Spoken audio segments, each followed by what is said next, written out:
Assalamualaikum warahmatullahi wabarakatuh. Jumpa kembali dengan saya Joko di Westbrogo Channel.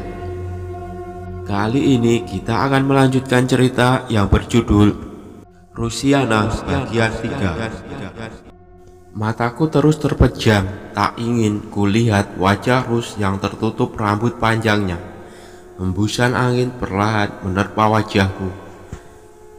Tak bisa kuungkapkan betapa terkejutnya aku saat itu. Rus sedang berjalan meniup pelan wajahku saat itu. Dengan badan basah kuyup oleh keringat. Saat terbangun, betapa kagetnya aku saat itu. Banyak orang telah berkerumun di sampingku. Bahkan ibu juga menangis sambil terus memanggil namaku. Lebih kaget lagi saat kulihat foto Rusiana yang tertempel di dinding. Sambil berteriak kencang, aku berlari keluar rumah Lek Karim. Banyak mata yang memandang heran dengan tingkahku saat itu. Fitri yang mengetahui aku berlari dari dalam rumah Lek Karim segera mencegat. Dari Fitri juga aku tahu jika tadinya aku ditemukan tidak sadarkan diri di depan rumah Lek Karim. Malam itu benar-benar terasa mencekam. Banyak warga melihat penampakan pocong Rusiana. Lek Wandi, ayah Nurul, melihat dengan mata kepalanya sendiri jika pocong Rusiana berdiri tegak di halaman rumah Lek Karim. Hebohnya lagi, pocong Rusiana muncul. Banyak pemuda dan bapak-bapak termasuk aku mengejar pocong tersebut. Banyak juga yang bilang saat dikejar pocong Rusiana menghilang di ladang pisang tempat ia meninggal. Pagi harinya seperti biasa, ibu masih berjalan bersama ibu-ibu lainnya. Banyak juga yang sedang membicarakan Rusiana. Bagaikan kabar baru yang sedang viral, Rusiana tiada hentinya menjadi topik pembicaraan di kampung. Ada yang aneh di kebun pisang tersebut. Rusiana meninggal waktu berangkat kerja, tercium bau amis, dan bukan hanya aku saja yang menciumnya. Banyak pengguna jalan yang melintas tersebut menutup hidung mereka karena bau amis darahnya menusuk hidung. Lalu di jalan aspal depan kebun pisang tersebut ada semacam bunga serta minyak kemiri yang seolah sengaja ditaburkan di jalan. Entah apa maksudnya, karena bau amis darahnya lebih membuat kami penasaran saat itu. Hari itu aku dan Fitri pulang setengah 7 malam karena diwajibkan untuk overtime. Tidak ada tanda-tanda kemunculan pocong atau hantu Rusiana waktu kami pulang. Hanya saja ada rasa aneh yang susah untuk kujelaskan ketika aku melewati jalan depan kebun pisang, karena jalan itu adalah satu-satunya untuk akses keluar atau memasuki desa. Seperti sebuah kilas balik saat mataku menatap ke arah pohon kenitu. Tempat Rusiana tergantung kembali, aku menyaksikan tubuh Rusiana yang tergantung dengan mata melotot ke arahku. Saking kagetnya melihat sosok Rusiana tergantung di pohon itu, kupukul keras punggung Fitri yang membonceng. Padahal saat itu suasananya sangat gelap. Setelah sampai rumah, ku ceritakan pada Fitri tentang apa yang aku lihat di pohon tadi. "Kok aneh sih?" kata Fitri sambil menautkan kedua alisnya. "Koyok kampunge awake dhewe wis gak aman iki." Lanjut Fitri, dari wajahnya ia nampak memikirkan sesuatu. Gak aman teko opo? Tanyaku menelisiknya. Sebelum Fitri sempat menjawab pertanyaanku, datang Dedes menghampiri yang sedang duduk di kursi teras depan rumah. Ayo, kue podo ngrasani aku yo, tuding Dedes saat itu. Sambil menghela napas, ku jawab pertanyaan Dedes. Sopo sing wani ngrasani Ratu Gibah? Ambek no, kue iku kok kegeeran neren sih, sahut Fitri di sebelahku. Tuku sampone cepetan. Selak ditekani Rusiana lho, kata Dedes. Ibu gak ono, jawabku saat itu. Kowe iki niat dodol ora sih? Setan kredit kok, ucap Dedes dengan suara alenya. Oh bedes, gerutuku sambil berjalan memasuki warung. Setelah mengambilkan sampo pesanan Dedes, betapa terkejutnya aku saat itu ketika baru melangkah keluar. Kulihat di samping Dedes sudah ada Rusiana di sampingnya, sambil meniup-niup pipi dan tengkuk Dedes. Pantas saja saat itu Dedes terlihat menggosok tengkuk dan pipinya berkali-kali. Entah saat itu apa yang harus kulakukan. Fitri dan Dedes terlihat biasa saja. Mungkin hanya aku yang melihat kehadiran Rusiana malam itu. Sambil mencengkram daun pintu, tubuhku gemetar dengan sendirinya. Wajah pucat dengan lingkaran mata di kepala Rusiana membuat aku ingin teriak minta ampun padanya. Kowe iki ayan toh? Tanya Dedes dengan heran ketika melihatku gemetaran.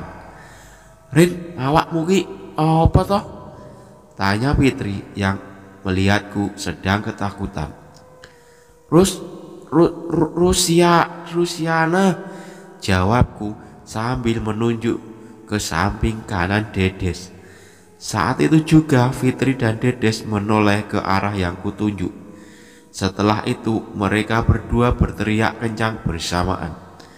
Malam itu mereka juga melihat kehadiran Rusiana yang sedang menjilati leher Dedes dengan mata melotot serta kulit pucatnya.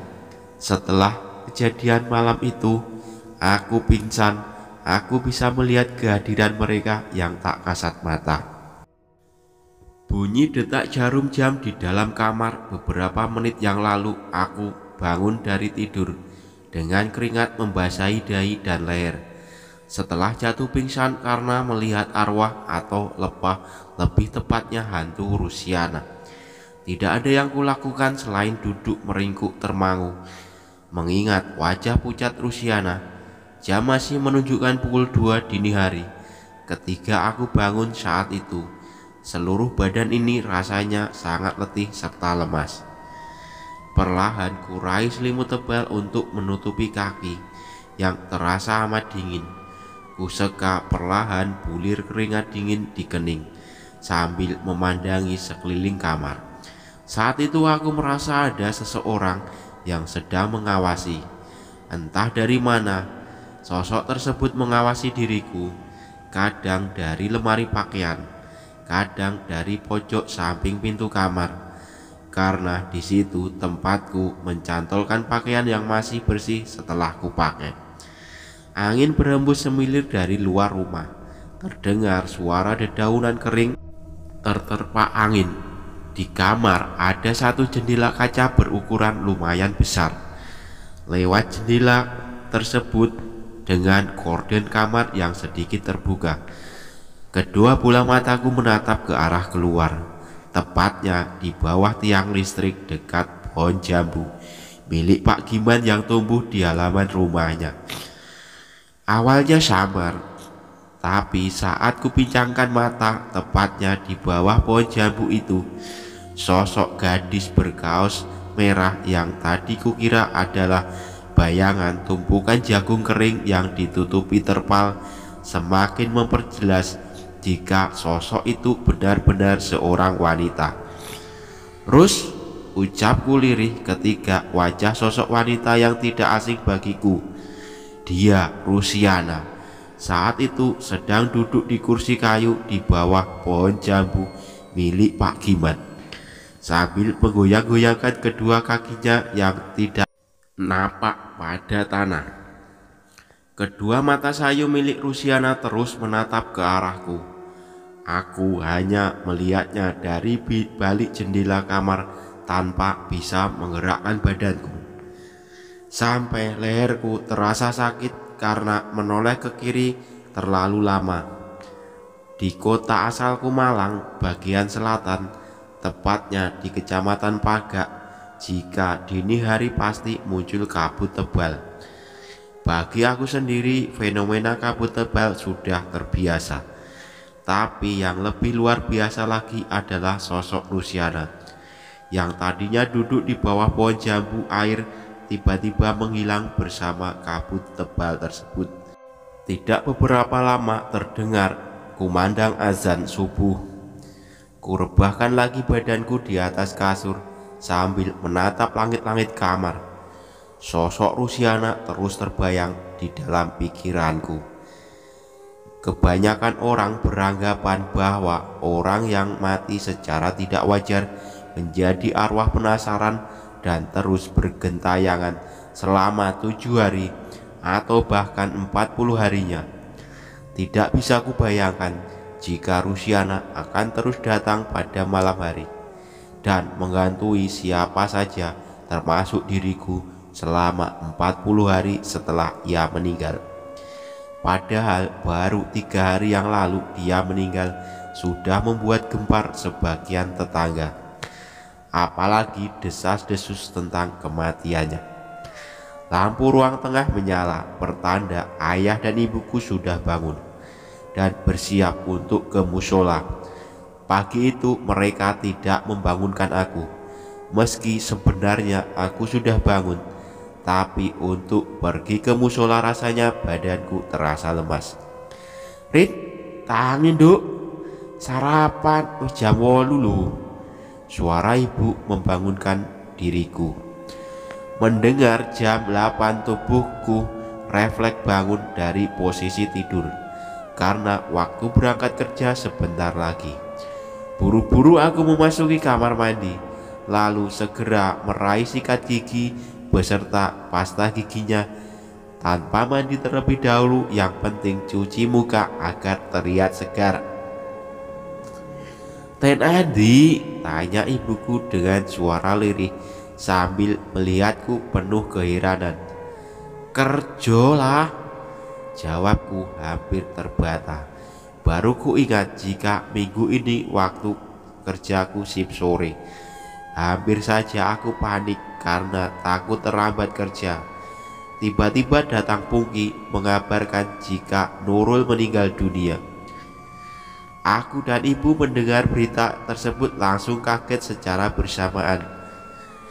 Padahal baru semalam aku melihatnya kesurupan dan setelah itu tidak tahu lagi tentang kabarnya.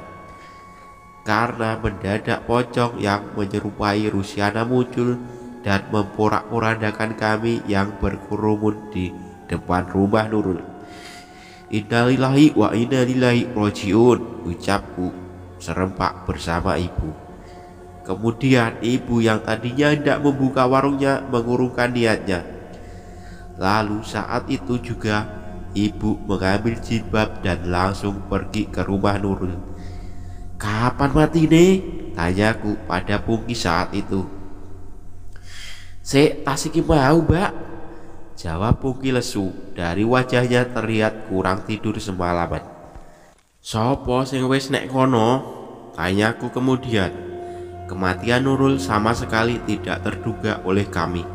Padahal gadis tersebut baru menginjak bangku SMP. "Sampean gak nyusul Budi, Mbak?" ajak Pungki saat itu. "Dhisik wis tak susul kok," jawabku pelan lalu memasuki kamar. Tidak beberapa lama kemudian datang 2 makhluk bernama Esti dan Susi. Rin, Rin, suara keras Susi memanggil namaku. Seperti biasa, Esti tanpa pamit terlebih dahulu langsung nyelonong masuk ke kamar, lalu merebahkan tubuhnya di atas ranjang tidurku. Wingi Rusiana, saiki nurul. Matine podo dadak kabeh, garai gak iso nyambut gawe ae. Gerutunya sambil memainkan gawainya. Awakmu jare mari diwedeni Rusiana yo? Tanya Susi padaku seolah tidak peduli denganku yang sedang berganti baju. Iyo, jawabku tegas. Kemudian Susi memberikan solusi dengan memasukkan akun sosmed milikku ke dalam salah satu grup mistis, dan seluruh isinya penuh dengan berbagai orang-orang ahli spiritual. Sore hari setelah pulang dari rumah Nurul, ku coba mengecek grup yang tadi disarankan oleh Susi. Kemudian ku tulis sebuah status yang isinya tentang keluhan yang sudah kujalani saat ini, tentang Rusiana yang selalu menampakkan sosoknya padaku, dan juga tentang bisikan pelan Rusiana di telingaku. Mati, itu sepenggal kata bisikan suara yang kudengar. Tentang kekesalanku padanya, kenapa dia harus bunuh diri dan menghantui warga desa. Mungkin Rusiana sendiri tidak ingin menjadi arwah penasaran, tapi mati dengan cara gantung diri seperti yang ia lakukan malah menjadi masalah bagi dirinya juga bagi yang masih hidup. Jika ingin meninggal dengan tenang, kenapa tidak menunggu ajal datang saja? Pikirku, dan apa sebenarnya masalah Rusiana sehingga ia nekat mengakhiri hidupnya. Seberapa beratkah masalah yang ia tanggung hingga dia sendiri tidak sanggup menjalaninya? Semakin kupikirkan, semakin berat rasanya kepalaku saat itu. Hingga akhirnya status yang kubuat dibanjiri oleh notif. Banyak sekali isi komenan mereka. Ada yang bilang aku sedang ketempelan seorang nenek-nenek. Ada yang bilang aku harus diruqyah, karena jika tidak aku akan sulit mendapat jodoh. Apa yang berkomentar jika aku sedang mendapatkan santet kiriman dari seseorang. Memang setelah 7 hari meninggalnya Rusiana, kampung menjadi normal kembali.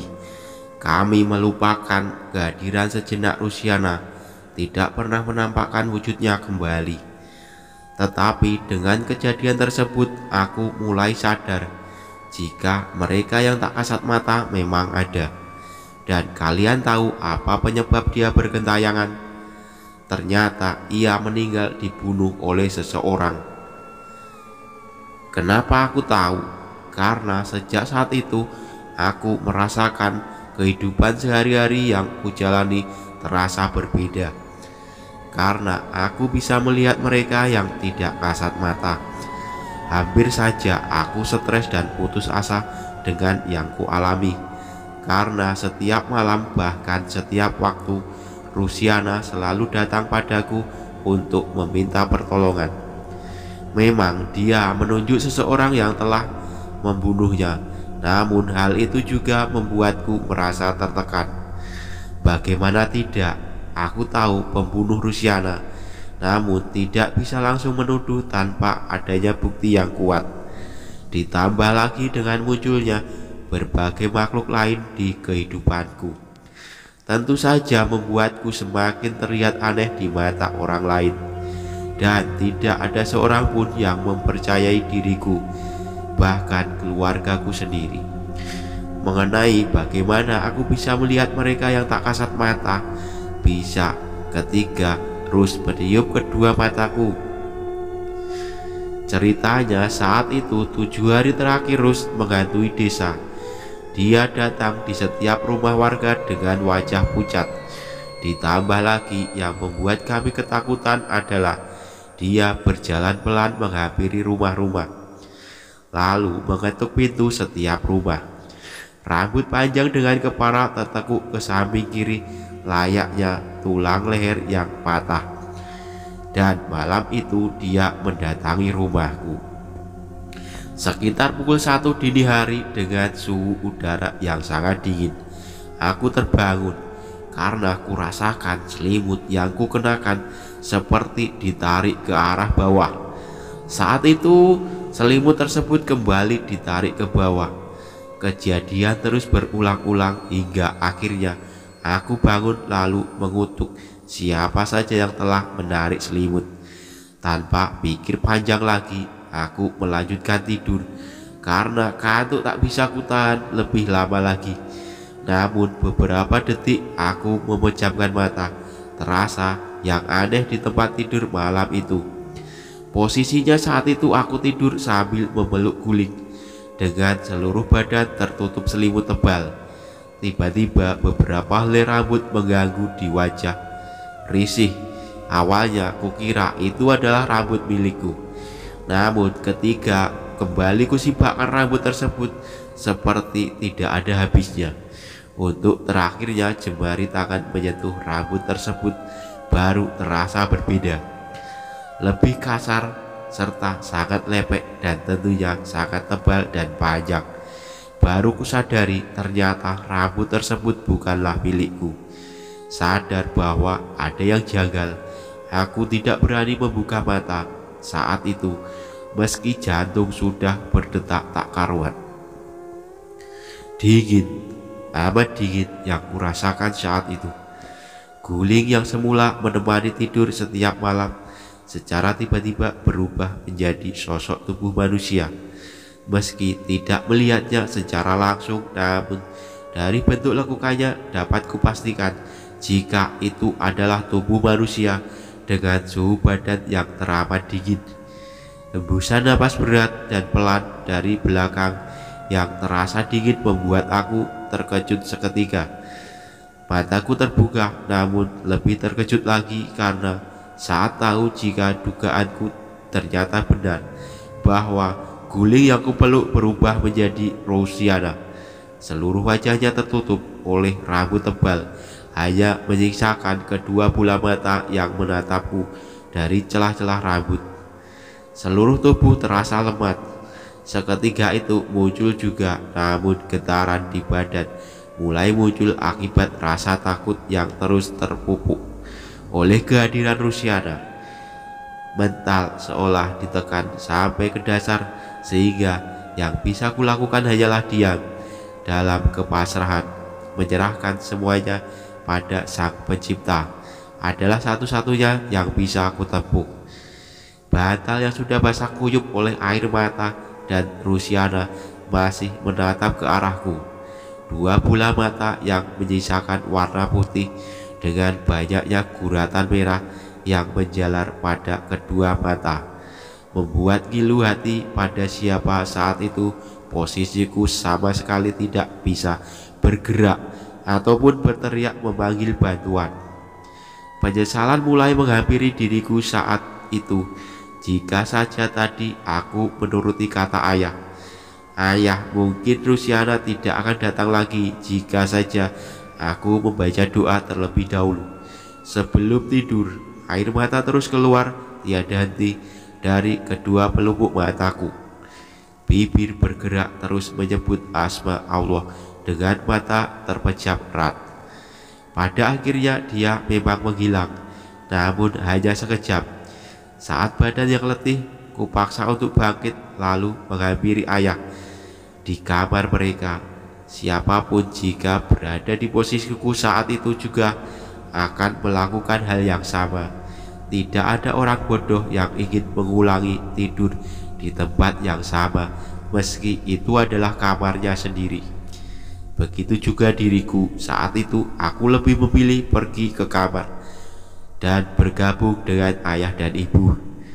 Setelah meneguk 4 gelas air putih untuk menghilangkan dahaga yang kurasa, baru kuceritakan semua yang terjadi di kamar jika Rosiana datang. Namun baru saja aku bercerita sampai tengah, dari arah dapur terdengar suara gaduh yang amat berisik. Suara piring dan sendok yang berjatuhan. Bahkan seisi dapur seperti sedang diobrak-abrik secara brutal. Ayah segera mengambil tindakan saat itu. Beliau langsung bergegas menuju arah dapur. Disusul ibu di belakangnya yang penasaran dengan apa yang terjadi di dapur kami malam itu. Sementara aku hanya berdiri mematung di ruang keluarga. Kembali aku terkejut dengan sentuhan dingin yang secara tiba-tiba menyentuh pergelangan tangan secara sengaja. Hal yang tidak pernah bisa terlupakan saat itu. Saat aku terkejut sambil menoleh ke arah tangan yang menyatukanku di sebelah kanan. Di sana lampu ruangan secara tiba-tiba berkedip secara cepat layaknya lampu yang terputus aliran listriknya. Dan keringat dingin mulai muncul kembali di seluruh badanku. Kulihat jelas sosok Rusiana yang berdiri samping tembok sambil memperhatikan diriku. Jantungku terasa melompat keluar kala Rusiana berlari ke arahku sambil berteriak kencang. "Ah!" Dengan mimik muka marah ia berhenti ketika wajah kami saling bertatap muka. Apa yang kulakukan saat itu tidak ada, karena seolah-olah seluruh dunia terasa berputar lalu runtuh seketika. Untuk kedua kalinya Rusiana kembali meniup kedua mataku sebelum aku jatuh pingsan. Pagi harinya aku bangun dengan mendapati sudah berada di kamarku sendiri. Ku dengar ibu sedang berbicara dengan beberapa orang di depan toko, tepatnya di bawah pohon ceri di halaman samping rumah. "Erin, gering tak Budi?" Suara Vita yang menanyakan kabar diriku pagi itu. "Iyo, awake adem panas," jawab ibu. "Fitri koyoke yo gering nemen," saut Dedes asal. Suara langkah kaki mulai mendekat ke arah kamar tempatku berada saat itu. "Rin, gering barang orang boys belas nek awakmu gering," kata Susi yang langsung memasuki kamar lalu duduk di sisiku yang sedang tertidur lemah. "Lah anggapmu aku iki demit gak oleh gering apa?" jawabku dengan nada malas lalu membenamkan wajahku di balik bantal. "Terus awakmu ki nek kene nopo?" tanyaku pada Susi lalu bangkit hendak berganti pakaian kerja. "Yo ngenai semangat awakmu lah," jawab Susi cepat dengan semangatnya. Sesudah berganti seragam kerja, kami berdua berjalan beriringan menuju depan rumah ibu yang melihatku sudah mengenakan seragam kerja langsung melototkan kedua matanya. Nggak kena dieman, gering sih masa budal kerja ae," ujar ibu dengan nada marah. Setelah memberikan alasan jika tidak berangkat pagi itu, maka sebagian yang satu tim denganku tidak akan bekerja, karena saat itu posisiku adalah ketua kelompok dalam satu regu. Jadi kuputuskan pekerjaan yang akan dilaksanakan tergantung pada keputusanku nantinya.